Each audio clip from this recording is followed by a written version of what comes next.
Assalamualaikum warahmatullahi wabarakatuh. Jumpa lagi dengan saya George Toar Iqbal Tawakal, masih di channel Fakademi. Kita ada di kelas metodologi penelitian sosial, masih merujuk pada bukunya Patrick White yang berjudul Developing Research Question. Jangan lupa subscribe dulu guys. Oke, kali ini kita fokus membahas mengenai hubungan antara pertanyaan penelitian, metode, dan indikator guys. Secara tidak langsung kita akan membahas bagaimana pertanyaan itu mempengaruhi desain penelitian. Oke.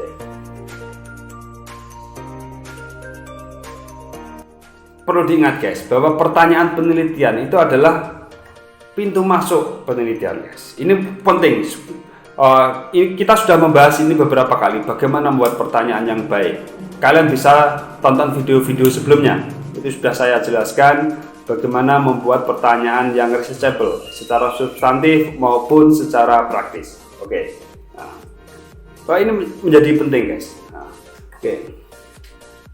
Selain menjadi jelas tentang tujuan penelitian Anda apa, pertanyaan penelitian juga akan membantu peneliti merencanakan desain penelitian yang baik. Pertanyaan seperti apa, maka akan memudahkan peneliti untuk mendesain sebuah penelitian. Desain penelitian bisa dipahami secara sederhana sebagai bagaimana nanti tata kelola penelitiannya seperti apa. Bagaimana menjalankan penelitiannya. Pertanyaan penelitian yang dirumuskan dengan baik mendorong kejelasan kerangka pikir penelitian. Ya ini. Kalau kalian kerangka berpikir kalian itu baik dan jelas, maka akan mudah untuk dilakukan penelitian. Dan ini bergantung pada pertanyaan penelitian yang kalian bikin. Oke, paham ya sampai sini ya? Oke. Menurut Stone nih guys, kerangka berpikir ini akan menentukan desain penelitian. Yang saya jelaskan tadi itu menurut Stone. Pertanyaan penelitian yang dirumuskan dengan jelas akan menunjukkan dengan tepat data apa yang akan diperlukan. Nah, ini juga benar lagi. Pertanyaan penelitian selain berfungsi untuk mendesain penelitian, juga akan berfungsi untuk menentukan data apa yang akan kita cari. Data model apa yang akan kita gunakan untuk menjawab penelitian tersebut, guys. Ini menurut PAN. Memang memikirkan tentang data apa yang diperlukan untuk menjawab pertanyaan harus menjadi langkah pertama dalam menurunkan pertanyaan penelitian ke desain penelitian. Ini menurut De Vos. Maksudnya seperti ini. Ketika Anda memiliki pertanyaan penelitian, Anda harus berpikir dulu, kira-kira data apa yang saya perlukan untuk menjawab pertanyaan ini. Lah dari situlah kemudian baru kita atur bagaimana kita menelitinya. Atau dalam bahasa kerennya adalah bagaimana kita mendesain penelitian kita. Oke. Kita akan kesulitan membuat desain penelitian jika kita tidak memiliki gambaran tentang data, kira-kira data apa yang akan kita cari, data apa yang akan kita butuhkan untuk menjawab pertanyaan penelitian. Oke. Jika Anda tidak mengetahui secara pasti jenis bukti atau jenis data yang diperlukan untuk menjawab pertanyaan penelitian Anda tidak akan dapat memilih desain penelitian apapun. Jelas itu guys. Ketika Anda tidak jelas, tidak mengetahui data apa yang Anda butuhkan, tentu Anda akan kesulitan untuk memilih metode penelitian yang akan digunakan. Oke, sekarang kita akan membahas lebih detail lagi tentang bagaimana sih penelitian itu mendahului metode. Penelitian dulu, kemudian baru kita berpikir tentang metode apa yang akan dipakai. Kita merujuk pada penjelasan dari PAN. Pertama-tama kita perlu menetapkan apa yang ingin kita temukan. Ini penting. Dan kemudian mempertimbangkan bagaimana kita akan melakukannya. Nah ini. Apa yang ingin kita jawab dan kemudian bagaimana kita melakukan, bagaimana kita menemukan jawaban tersebut. Kesimpulannya seperti ini, jangan terlalu sibuk dengan metode pada tahap awal. Kalian jangan khawatir tentang metode. Jangan pikirkan metode dulu. Tapi pikirkan data apa yang akan Anda butuhkan untuk menjawab pertanyaan Anda. Berkonsentrasilah untuk membangun pertanyaan dengan benar terlebih dahulu. Ini sudah kita jelaskan di video-video sebelumnya. Nah, ini perlu ingat guys. Jangan kalian itu berpikir wah enaknya pakai kualitatif atau kuantitatif ya. Jangan berpikir itu dulu. Tapi berpikirlah tentang data apa yang kita butuhkan untuk menjawab pertanyaan. Ini lebih penting. Ya banyak orang-orang yang memilih-milih saya mau penelitian yang kualitatif saja. Oh, saya mau penelitian yang kuantitatif saja. Loh. Pertanyaannya apa? Kok kalian tiba-tiba memutuskan ingin yang kualitatif atau ingin yang kuantitatif? Lihat dulu pertanyaannya. Kemudian data apa yang kalian butuhkan, baru kemudian ditentukan ini kualitatif atau kuantitatif, guys. Jangan terbalik cara berpikirnya. Banyak orang yang seperti itu. Saya sering menjumpai. Oke, itu tadi terkait dengan lebih dahulu mana antara metode dengan pertanyaan penelitian. Yang kedua kita akan membahas mengenai tradisi penelitian yang berkembang saat ini guys. Tradisinya bagaimana? Tradisi yang berkembang itu guys, saat ini terutama itu banyak yang menggunakan paradigma interpretivism dan paradigma positivism. Apa itu guys? Ada yang tahu? Secara sederhana seperti ini guys. Interpretivism kita ingin mencari penjelasan, ingin menggali sebuah penjelasan. Sedangkan positivism itu ingin menguji sesuatu.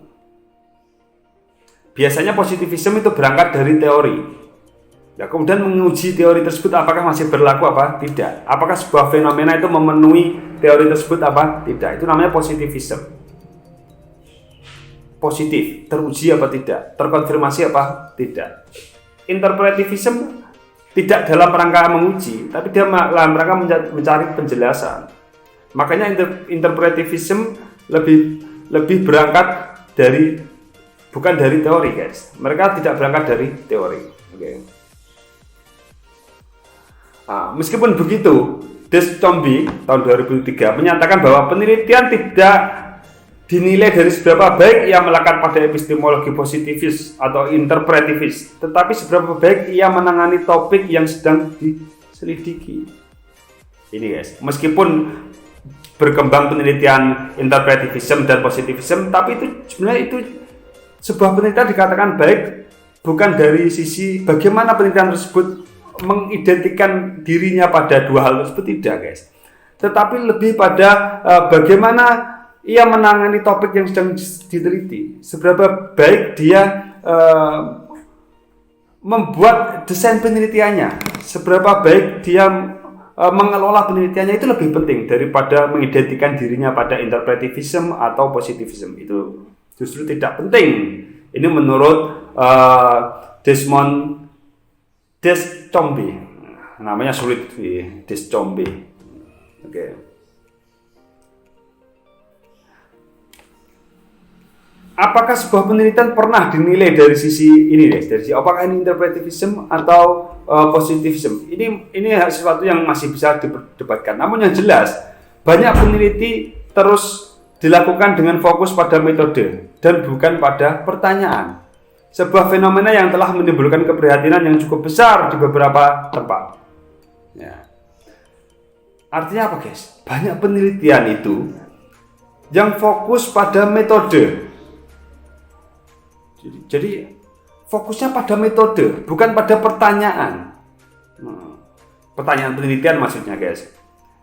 Ini keprihatinan yang cukup besar guys. Mengunggulkan metode penelitian yang dipakai, bukan mengunggulkan pertanyaan penelitian yang diajukan. Ini yang menimbulkan keprihatinan di kalangan para akademisi. Jujur guys. Jadi kalian jangan lagi mengunggulkan metode yang kalian pakai. Itu hanya alat guys, hanya desain. Ya. Anda kalau mau membanggakan ya membanggakan pertanyaan penelitian dan kemudian hasilnya. Gitu. Kesimpulan dari subbahasannya adalah bahwa kaitan filosofis antara tradisi penelitian dan penggunaan metode penelitian tertentu seringkali dibesar-besarkan, guys. Wah, ini interpretif positif itu seringkali memang dibesar-besarkan. Itu hal yang tidak penting. Peneliti tidak perlu mengidentifikasi dirinya dengan tradisi tertentu, guys. Interpretivism, oh saya positivism, itu tidak perlu. Sangat-sangat tidak penting, udah percaya sama saya.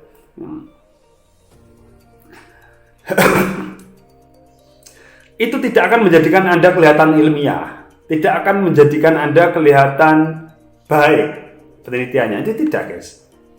Anda bisa baca bukunya Patrick White ini secara lebih detail. Itu hal yang tidak membuat penelitian Anda menjadi lebih baik. Jangan khawatir jika Anda tidak memahami perdebatan filosofis atau epistemologis tersebut. Jangan khawatir.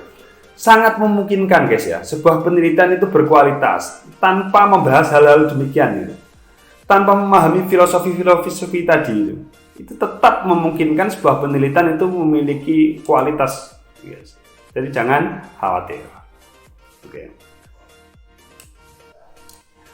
Kemudian adalah penelitian yang dipandu dengan metode. Nah, kalau kita tadi sudah membahas tentang apa tadi yang pertama adalah pertanyaan mendahului metode, yang kemudian adalah tradisi-tradisi penelitian. Kemudian sekarang kita akan membahas mengenai sabar guys, sabar. Oke, sorry tadi keputus.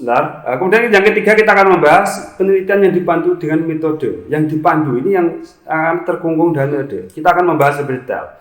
Banyak peneliti dan pemangku kepentingan yang berpengalaman dalam survei, Michelle Campbell itu mengungkapkan bahwa mereka khawatir, guys. Misalnya ini Campbell dan Taylor, ya, mereka khawatir terlalu banyak penelitian yang diawali dengan keinginan untuk menggunakan metode tertentu. Seperti yang saya sampaikan tadi, guys. Oh, saya ingin melakukan survei.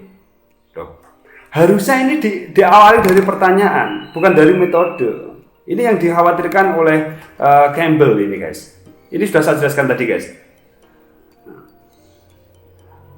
Sehingga apa? Ini yang disampaikan oleh Dillon. Penyelidikan tidak mencirikan rumusan pertanyaan. Seringkali tidak sesuai antara metode pengumpulan data dengan pertanyaan penelitiannya, guys. Akan dipaksakan, saya harus survei. Sementara pertanyaannya tidak cocok dengan survei. Nah, ini yang oleh Janicek. Dia memunculkan istilah metodolatry. Yakni ketika metode mendahului pertanyaan, memaksakan menggunakan metode tertentu dulu, baru kemudian pertanyaan. Ya. Ini menggambarkan keterkungkungan peneliti pada metode tertentu, guys.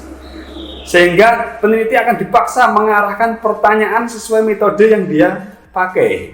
Ini mengkhawatirkan, guys. Ya.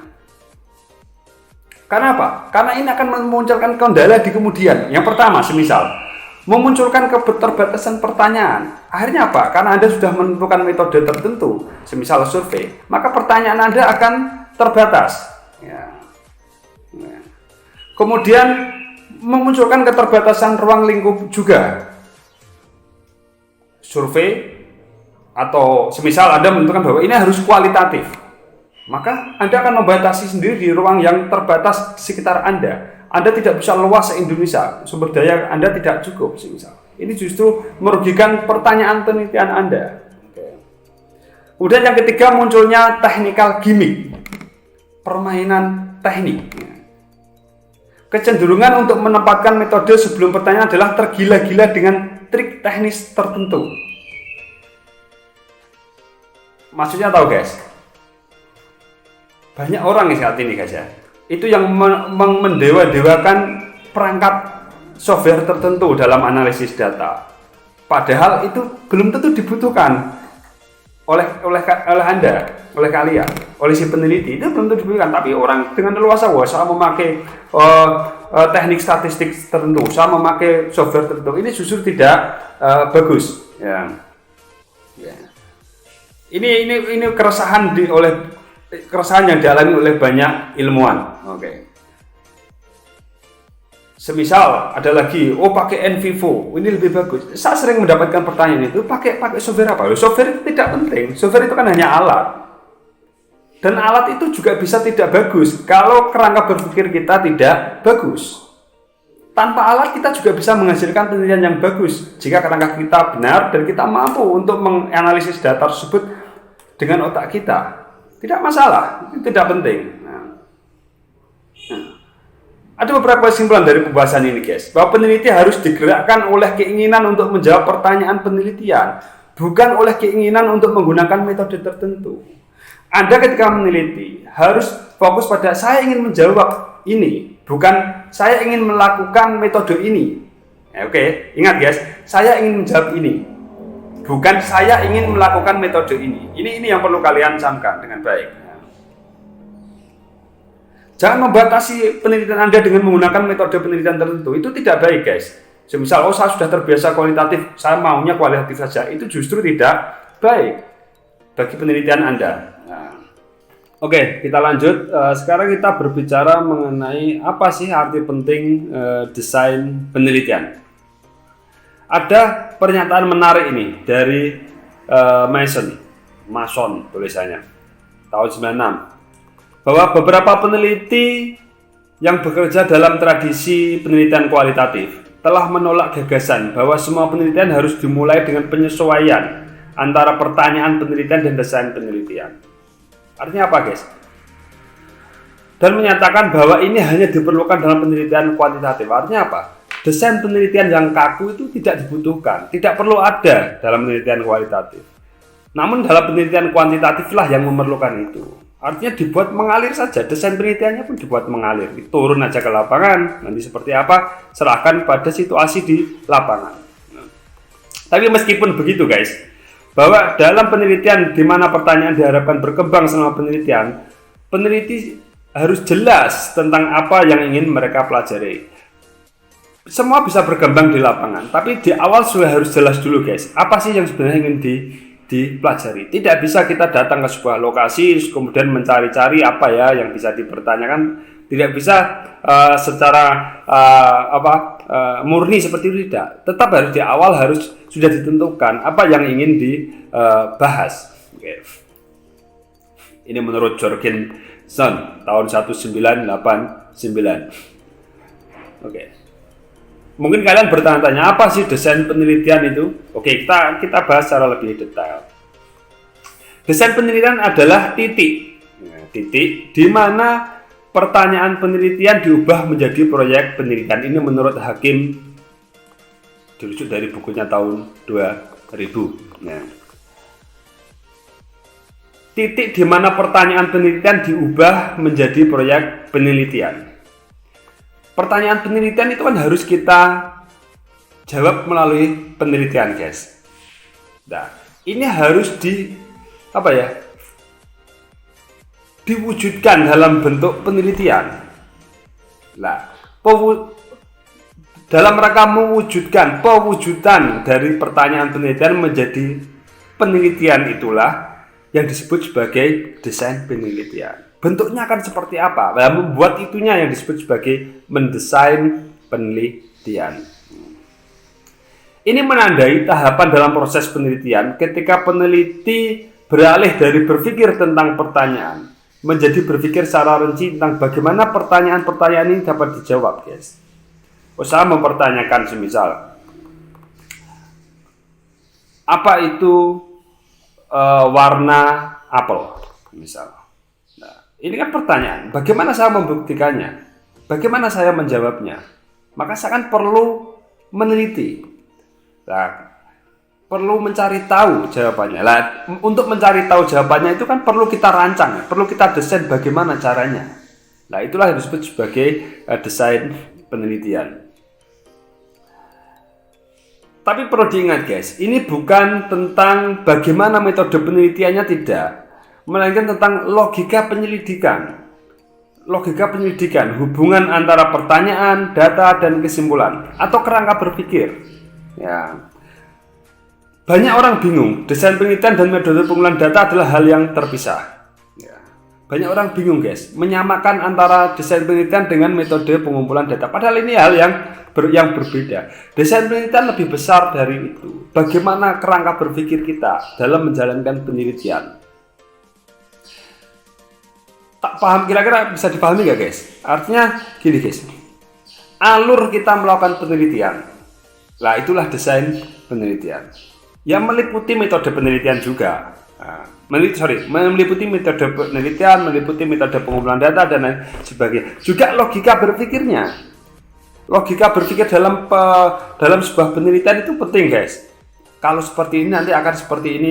Kalau setelah dapat ini maka akan saya inikan. Kalau sudah dapat data ini maka akan saya analisis dengan cara ini. Maka kalau dianalisis dengan cara ini maka akan menghasilkan seperti ini dan kemudian kita akan membuat kesimpulan dan kemudian saya argumentasikan. Nah, seperti itu. Cara logika berpikir itulah yang masuk dalam desain penelitian. Oke. Apakah saya akan terpaku pada teori tertentu? Apakah justru saya akan membebaskan diri saya dari teori dan justru akan mendatangkan teori di kemudian hari di ujung penelitian? Semacam itu lah. Oke. Hakim dan De Vos ini menggunakan analogi pembangunan gedung untuk menggambarkan perbedaan antara desain penelitian dan metode pengumpulan data. Ini bagus guys, analoginya ini bagus. Tolong diingat-ingat terus ini guys. Kapanpun Anda melakukan penelitian ini perlu Anda ingat. Dia menganalogkan dengan sebuah bangunan, guys. Oke. Membuat cetak biru bangunan. Anda blueprint sebuah bangunan itu merancang itulah yang disebut sebagai desain penelitian. Pada konteks ini, maka seorang peneliti menjadi seperti arsitek, guys. Menjadi seperti arsitek, merancang sebuah bangunan. Nah, sedangkan pengumpulan data itu adalah pekerjaan para pekerjanya, yang para tukang kayu, tukang batunya itu adalah pengumpulan data. Sebanding dengan, dalam analoginya adalah sebanding dengan pengumpulan data, memasang beton, memasang batu bata, mengaduk semen, itulah pengumpulan data. Sebanding dengan itu guys, maksudnya sebanding dengan itu. Ingat guys, insinyur adalah insinyur membuat blueprint. Nah itulah peneliti membuat desain penelitian. Nah kemudian tukang kayu memasang batu bata, tukang kayu kemudian mencari pasirnya, tukang batu mencari batunya untuk dibuat bangunan yang sudah dirancang dalam blueprint tadi. Maka itu adalah pekerjaan pengumpulan data. Peneliti mengumpulkan data. Artinya gini, seorang peneliti juga bisa sekaligus menjadi insinyur, arsitek, juga bisa sekaligus menjadi tukang batunya. Oke, paham guys ya? Oke. Kemudian Zinn ini berpendapat desain penelitian adalah tentang logika dan bukan tentang logistik guys. Tentang logika, bagaimana penelitian ini akan dijalankan, logikanya bagaimana, bukan tentang logistik, bukan tentang kuesionernya, bukan tentang sumber daya orangnya, bukan itu guys, tapi tentang logika. Kerangka berpikirnya seperti apa? Sudah saya jelaskan tadi. De Vos membagi desain penelitian menjadi 4 kategori guys. Ada 4 kategori. Yakni yang pertama, experimental design, desain eksperimen. Misal, bila ingin melihat efektivitas suatu, saya tidak akan mendefinisikannya seperti apa, tapi saya akan memberi penjelasan dalam bentuk contoh agar kalian mudah dipahami, agar kalian mudah memahami istilah-istilah ini, kategori ini guys. Okay. Experimental design. Bila ingin melihat efektivitas suatu strategi dalam menghentikan politik uang, maka dapat menggunakan desain penelitian jenis ini guys. Jenisnya. Jadi dengan cara apa? Membandingkan antara wilayah yang dilakukan penerapan strategi itu, di mana strategi itu diterapkan, dengan wilayah di mana strategi itu tidak diterapkan. Nanti dinamika politik uangnya seperti apa? Ya, inilah experimental design. Jadi membandingkan antara sesuatu yang diberi stimulus tertentu dengan sesuatu yang tidak diberi stimulus. Dalam bahasa contoh tadi berarti membandingkan sebuah daerah yang diterapkan strategi tertentu dengan daerah yang tidak diterapkan strategi tersebut. Nanti dilihat perbandingannya. Itu adalah cara berpikir desain eksperimen. Kemudian yang kedua adalah longitudinal design, desain longitudinal. Contohnya pertanyaan seperti ini guys. Bila ingin mengetahui bagaimana pandangan politik seseorang berubah selama hidup mereka, maka dapat menggunakan desain longitudinal ini. Jadi dia akan mengumpulkan dari waktu ke waktu pada orang tersebut. Kemudian membanding-bandingkan apa penyebabnya. Dan dirunut, bukan dibandingkan, dirunut apa penyebabnya. Nah, ini akan menjadi pola perkembangan dalam contoh ini apa? Pola perkembangan pandangan politik orang tersebut. Kemudian yang ketiga adalah cross-sectional design. Bila ingin melihat perkembangan politik uang dari waktu ke waktu. Nah, ini lebih luas lagi. Maka memakai desain jenis ini karena memerlukan data di berbagai titik dalam sejarah. Di berbagai masa, kemudian dilihat bagaimana misal di pemilu 99, bagaimana politik uang. Pemilu 2004, bagaimana politik uang. Pemilu 2009, bagaimana politik uang. Kemudian di pemilu 2014, bagaimana politik uang. Di pemilu 2019, bagaimana politik uang. Kemudian disatukan, kemudian bisa memberi penjelasan bagaimana politik uang berkembang. Ini berbeda guys ya dengan yang longitudinal tadi. Kalau longitudinal itu mencari penyebab sebuah perkembangan. Misal tadi pada contoh tadi adalah perkembangan pemahaman politik seseorang. Perkembangan pandangan politik seseorang. Nah, ini dicarikan penyebab dari waktu ke waktu. Nah, kalau yang cross sectional design ini tidak mencari penyebab, hanya menunjukkan, memberi deskripsi pada saat ini seperti ini, seperti ini, pada masa ini seperti ini. Oke, beda guys ya. Kemudian yang case study design ini adalah jika kamu jika mempertanyakan tentang ini ada kasus, bagaimana polanya. Nah, jadi penelitianmu hanya pada kasus tertentu saja, tidak bisa digunakan untuk menjelaskan pada kasus-kasus yang berbeda. Semisal kasus pemilihan kepala desa di mana hanya ada calon tunggal tapi di masa lalu, ya, masa calon tunggal di sebuah desa, ya kita hanya bisa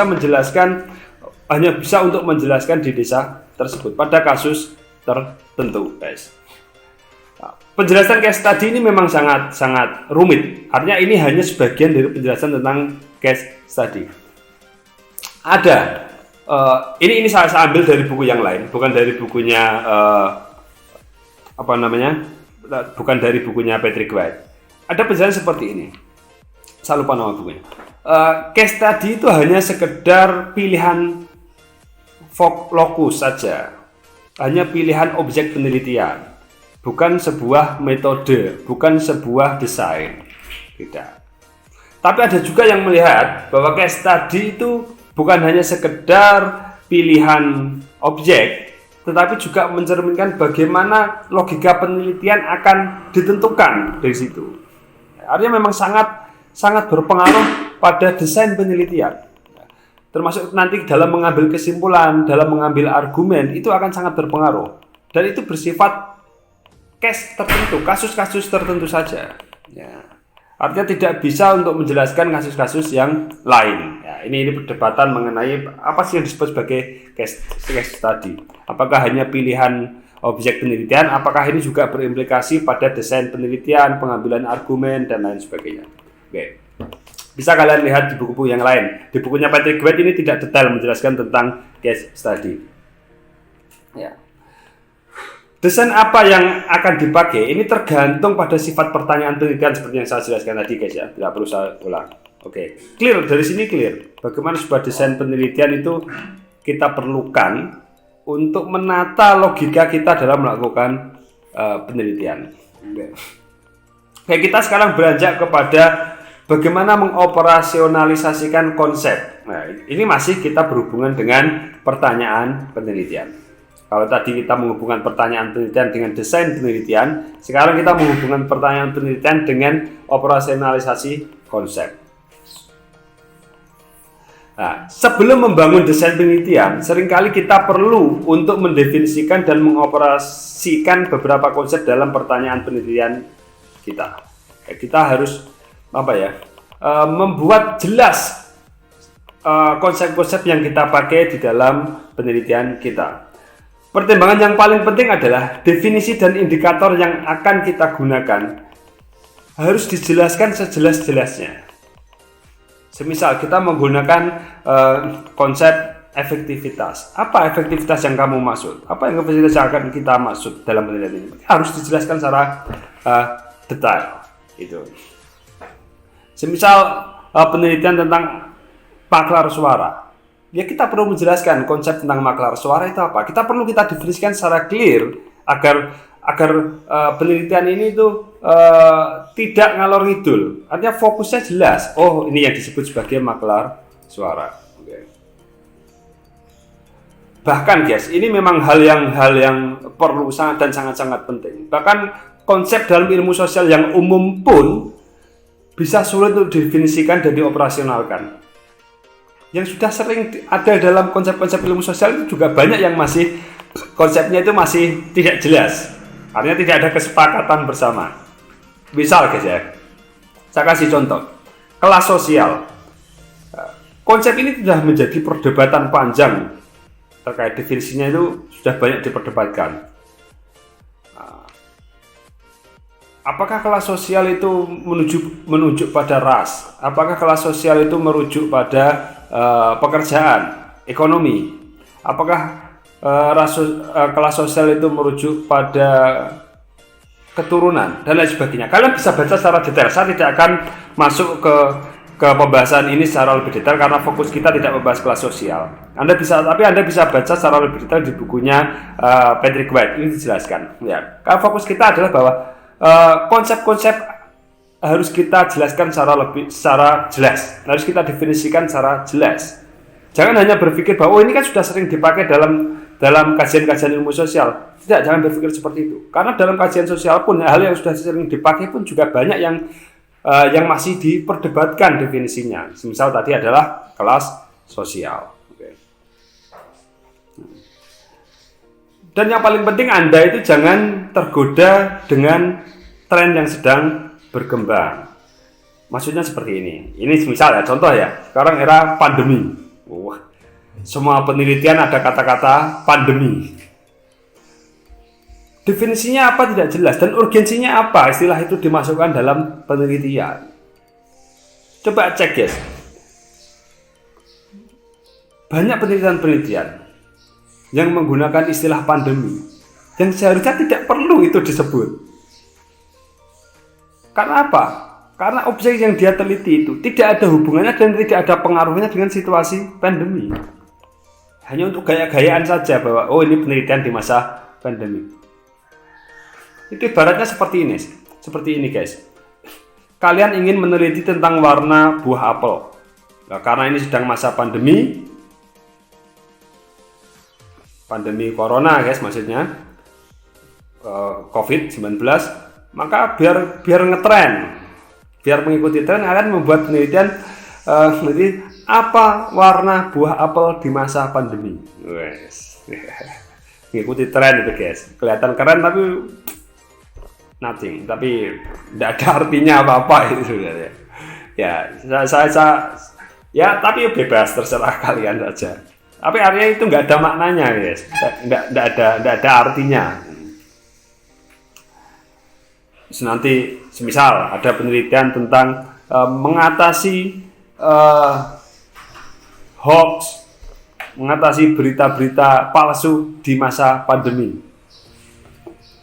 Ya, di masa pandemi apa tidak ada masa pandemi kan juga berita palsu itu juga perlu diatasi guys. Dan kondisi pandemi juga belum tentu berpengaruh terhadap hoax. Belum tentu berpengaruh. Meskipun objek hoaxnya tentang pandemi, tapi kan situasi penyebaran hoax ini kan juga apa hubungannya dengan pandemi? Ya kan gitu. Oke guys, kira-kira itu yang bisa saya sampaikan guys. Tapi itu yang bisa saya presentasikan terkait bukunya Patrick White yang membahas tentang hubungan antara pertanyaan, metode, konsep, indikator itu tadi guys. Ya, untuk lebih jelasnya kalian harus membaca bukunya sendiri.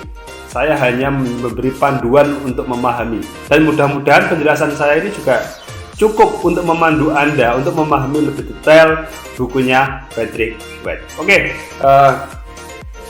sampai di sini dulu guys untuk sesi ini. Oke, jangan lupa kalian tonton video hingga selesai, tonton video-video sebelumnya agar pemahaman kalian tentang penelitian, tentang pertanyaan-pertanyaan itu lebih komprehensif. Oke, sampai di sini dulu. Jangan lupa subscribe channel Fakademik, jangan lupa like ya guys. Assalamualaikum warahmatullahi wabarakatuh.